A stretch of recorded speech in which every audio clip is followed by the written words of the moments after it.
Mengecas ponselmu pas mau tidur adalah salah satu kesalahan terbesar yang akan merusak bateraimu dalam jangka panjang. Tugas baterai adalah memasok energi ponsel atau laptopmu sampai habis.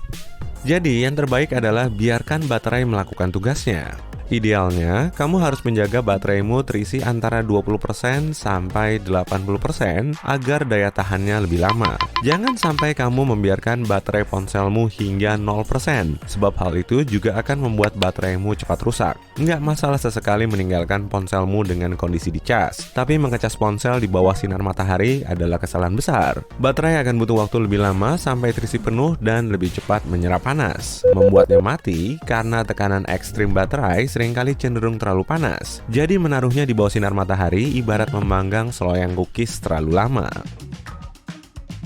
Omong-omong tentang cookies, mungkin kamu pernah dengar bahwa cookies tak berguna dan buruk buat ponselmu. Taruh dulu bungkusan itu. Aku bukan lagi membahas cookies yang itu. Maksudku, notifikasi pop-up yang muncul dan memungkinkanmu menerima cookies untuk preferensi websitenya. Cookies itu sebenarnya dimaksudkan untuk menyimpan informasi dasar agar kamu nggak perlu repot lagi memilih preferensi bahasa, memasukkan email, dan password, atau hal-hal sederhana lainnya yang akan memudahkanmu menggunakan website. Memiliki simpanan cookies dan cache yang berlebihan bisa mengurangi kecepatan internet di browsermu. Terkadang juga membuat ponselmu berhenti bekerja, atau bahkan membuatmu tidak bisa mengakses bagian tertentu di website tersebut. Jadi, sebaiknya kamu sesekali membersihkannya agar browser dan perantimu bisa bekerja dengan lancar.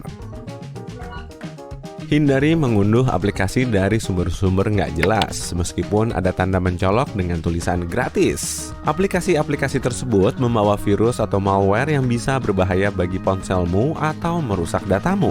Hal terbaik yang bisa kamu lakukan adalah menghindari App Store tidak resmi dan hanya percaya pada App Store dengan reputasi ulasan dan rating yang baik. Jika kamu tergoda oleh aplikasi tidak jelas semacam itu, setidaknya unduhlah software antivirus untuk melindungi diri dan mengurangi risiko kerusakan. Cuma karena ponselmu water resistant, nggak berarti juga kamu bisa sering-sering membawanya berenang. Ya, lebih baik tinggalkan ponselmu di daratan ketika kamu berenang.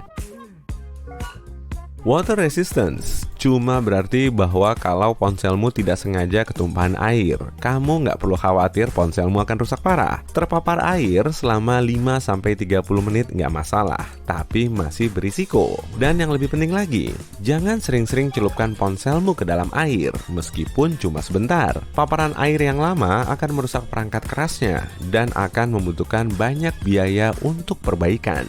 Membersihkan layar komputermu adalah kebiasaan baik, tapi apa kamu pernah membersihkan bagian dalamnya? Jangan! Nggak seharusnya kamu membongkar komputer atau melepas perangkat kerasnya tanpa alasan. Tapi debu bisa menumpuk di dalam dan merusak perangkat kerasmu. Jadi, ambillah handuk bersih dan kering. Kalau ada yang microfiber, dan bersihkanlah debunya.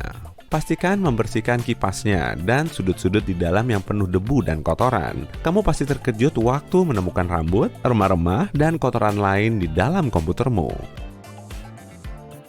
Jangan pakai produk pembersih biasa untuk mengelap permukaan laptop atau ponsel dari dalam. Kandungan bahan kimianya bisa menyebabkan kerusakan permanen. Aturan praktisnya, selalu pakai casing pelindung untuk ponselmu. Sebagian ponsel dilengkapi casing hardcover saat pembelian, tapi jika tidak, belilah sendiri. Ini penting kalau ponselmu terjatuh. Casing akan menyelamatkan layarmu dan juga mencegah goresan menyebalkan yang sering muncul entah dari mana. Apapun yang terjadi, jangan masukkan benda logam ke dalam charging port, klip kertas, jarum bentul, dan kawat. Bukanlah benda yang tepat untuk membersihkan lubang tersebut. Benda logam bisa merusak perangkat keras di dalam charging port. Lubang-lubang kecil seperti charging port bisa dihinggapi banyak debu dan benda-benda kecil lainnya yang bisa merusak ponselmu.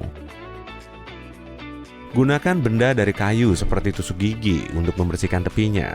Pastikan membersihkan dengan hati-hati. Kalau tidak, kamu bisa merusak beberapa bagian sensitif di dalamnya. Jangan mencoba membersihkan debu dengan meniupnya. Partikel air bahkan lebih merusak daripada benda logam. Jangan bawa laptopmu dengan memegangi layarnya, meskipun hanya jarak dekat. Bodi laptop dibuat karena alasan tertentu. Bodi tersebut bisa menahan tekanan ketika diangkat dan diletakkan di permukaan aplikasi. apa saja. Layarnya tipis dan sensitif, serta memiliki engsel yang rapuh yang tidak dibuat untuk menahan jenis tekanan seperti ketika dibawa. Cara membawa laptop yang ideal adalah dengan memegangnya menggunakan dua tangan dan menaruhnya di permukaan yang halus dan rata. Ketika terhubung dengan Wi-Fi umum, selalu pastikan koneksinya sah. Bayangkan ini, kamu sedang duduk di kedai kopi favoritmu dengan banyak kerjaan di tangan dan menemukan ada dua jaringan Wi-Fi independen. Kamu memilih salah satunya dan sampai di landing page di mana kamu diminta memasukkan email, password, dan informasi pribadi lainnya. Aneh. Landing page itu hampir sama seperti halaman yang biasanya kamu buka, tapi kamu melihat beberapa hal yang cukup aneh. Pertama, ada beberapa typo umum di halaman masuk, lalu logo kedai kopi berbentuk piksel. Ini adalah situs mockup yang dipakai orang-orang jahat untuk mencuri datamu.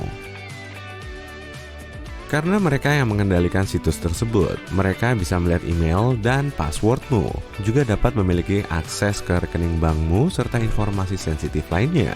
Sebagian situs mockup tanpa cacat, jadi lebih baik kamu waspada kalau memakai Wi-Fi umum.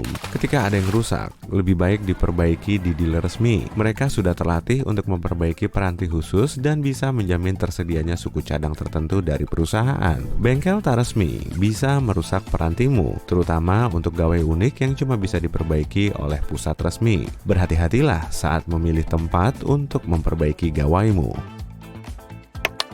Jadi, akhirnya kamu mendapatkan ponsel dengan penyimpanan besar seperti yang telah kamu impikan. Tapi, jangan terhanyut dan memasang banyak sekali aplikasi dan program, atau menyimpan ribuan foto serta video yang mungkin tak akan terpakai. Pastikan kamu tahu apa yang kamu unduh dan simpan di gawaimu. Kamu bisa buka pengaturan dan bersihkan yang tak terpakai di sana. Kalau ini tidak berhasil, ada software pihak ketiga yang memungkinkan kamu membersihkan program atau file tak terpakai tanpa merasa terlalu terikat. Memang sulit untuk menghapus semua itu kalau kamu masih berpikir, "Hey, nanti aku akan butuh itu." Ini semua tentang mengendalikan diri. Tapi, jika faktanya memang kamu butuh sebagian aplikasi itu dan nggak tega menghapusnya, coba simpan dalam hard disk eksternal. Kamu bisa beli yang memiliki penyimpanan beberapa terabyte dan menyimpannya di tempat aman serta bebas rusak. Solusi lain adalah menyimpan video dan foto-fotomu di cloud server agar bisa diakses dari manapun kamu mau. Jika kamu sibuk bekerja dan gak sempat menyimpan file ke dalam folder yang telah ditentukan, kamu cuma menaruhnya di seluruh desktopmu. Dan setelah beberapa minggu, kamu akan lihat laptopmu menjadi lambat banget. Desktop yang berantakan sebenarnya bisa memperlambat laptop karena inilah antarmuka utama yang menyita semua RAM. Luangkan waktu untuk merapikan file-filemu agar desktopmu bersih dan cepat. Mode malam bukan cuma keren karena bisa mengganti antarmuka aplikasi dan gawaimu, tapi juga sehat. Jika kamu termasuk orang yang matanya selalu nempel di layar ponsel, antarmuka berwarna gelap bisa mengurangi ketegangan matamu dan menjaganya agar lebih nyaman. Beberapa aplikasi populer memakai mode malam sambil tetap menjaga fungsi dan pengalaman pemakai yang sama.